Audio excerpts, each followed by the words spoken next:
The salt marsh vole we refer to as a Pleistocene relic, as it's left over from the last ice age. During the last ice age, water levels were much lower than they are today, ocean levels, and Florida's coastline was approximately 150 miles further out than it is now. Also at that time, Florida was much more arid than it is today, much drier, and there was less trees and more of a grassland, savanna habitat dominated. This provided ideal conditions for species like the salt marsh vole, which again is a subspecies of the meadow vole. The Florida salt marsh vole was first described in 1982. They were first trapped in 1980 at one specific small site in the salt marsh near Cedar Key, Florida. We decided to begin looking for them on the refuge. Since that time, they'd never been trapped at any other site, and only 14 individuals of the salt marsh vole had ever been trapped and handled. Our first step in trapping the salt marsh vole on the Lower Suwannee National Wildlife Refuge was to identify trapping sites. We first used our GIS information to find areas in the salt marsh that contained the proper habitat. We identified sites with the GIS, then we followed up with airboat reconnaissance of each one of the sites. As we visited each site, we prioritized the sites according to several specifications. One thing we looked at was the patch size of the site, how much of the area was composed of seashore saltgrass and how large the area was. We also looked at its distance from the tree line. In the previous captures of the salt marsh vole, the capture site was quite a distance from the tree line. So we wanted to replicate as closely as we could on the refuge the same type of site where the salt marsh vole had originally been captured. We started our trapping effort as close as possible to the area where the salt marsh vole, the known population, was. Another thing we looked at too was the protection of the site. Was the site exposed to the open ocean, or was it enclosed in a bay? So those are the types of things we looked at when we actually got out on the ground and started reconnaissance of the sites we had identified with the GIS. We then consulted Dr. Terry Doonan with the Florida Fish and Wildlife Conservation Commission. He's one of the few people that have ever trapped a salt marsh vole and actually seen one. And so we enlisted his help, and he came down and went out with us to the sites we had identified and had already prioritized.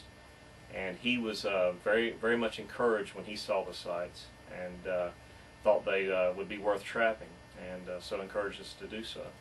At this time, we notified Ecological Services for our region and told them what we were doing, since potentially an endangered species was involved. We wrote up a plan, our protocol for our trapping, how we had gotten to where we were and what we were trying to do, and worked closely with the Ecological Services before we even actually put traps on the ground.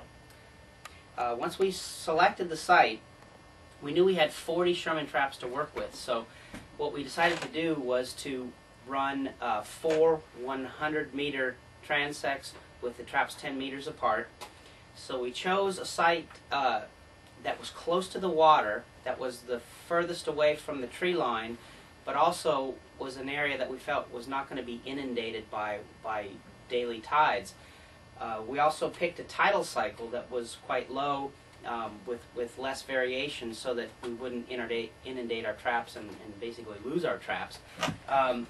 We were careful about laying out the grid and how we came to that grid. In other words, our ingress and egress path. We decided that because of the sensitivity of the habitat, we knew from experience that once you come in and out of these sites a few times, they really get trampled.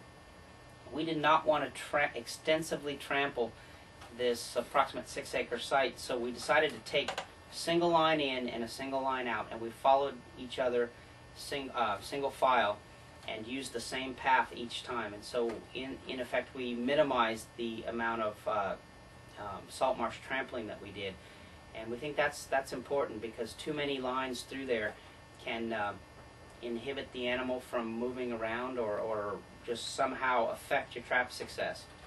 So we made sure that we did that.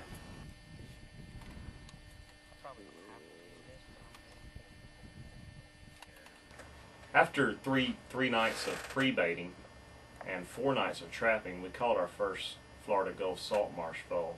We had also caught numerous rice rats and hispid cotton rats. For the total effort, we had our traps running for 6 nights, and for the total effort, we had 66 animals caught. We caught 1 large female salt marsh vole, 1 adult male salt marsh vole, and 1 subadult male. So 2 males and 1 female salt marsh vole were captured at the site. In the future, we plan to revisit the site and study the site more closely to determine exactly how many voles are in this population, the size of the population.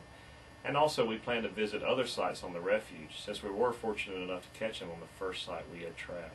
So we plan to visit other sites that we had prioritized in our initial reconnaissance of the refuge, and to hopefully find other populations of this critically endangered vole.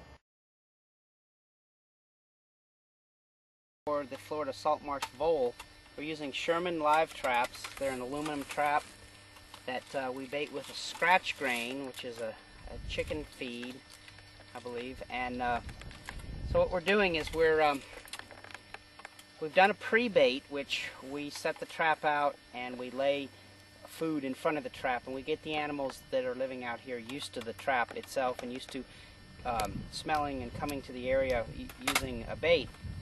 And now we've opened the trap and we're setting it.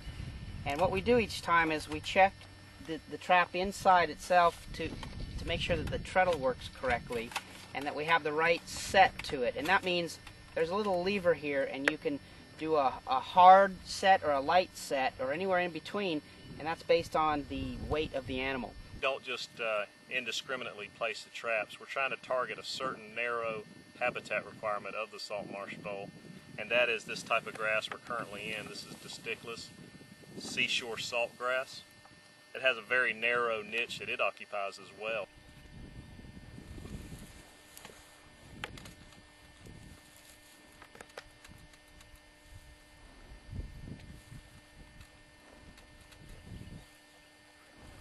Appears to be an erysimus, marsh rice rat. And the technique we use to get them out is we simply use a large plastic bag. You can use a snake bag, but we like the plastic bag because you can kind of see the animal and kind of see what's going on, at least see him before he bites you.